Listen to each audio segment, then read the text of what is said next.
When asked what is the difference between a full bathroom and a half bathroom, basically the difference is that there is a shower, tub shower, or a shower versus just a vanity and a toilet. So full bathroom has the tub and a shower, or a tub shower combination, or just a shower, but it has the bathing option plus the vanity plus the toilet, versus the half bath just again has just a vanity and just a toilet. If possible, it is always a good idea to upgrade your half bath into a full bath, because a full bath has more value or brings more value to the house versus a half bath.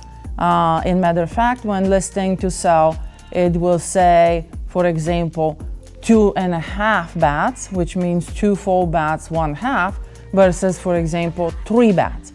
So ultimately though, you need a professional opinion to tell you if in your particular case, upgrading the whole bath to a full bath makes sense. It all depends of, do we have a space to do that?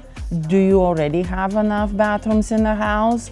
What is the purpose of this, etc., etc. So yes, it's a good idea in general, but please do talk to an expert to know if in your case is a good idea.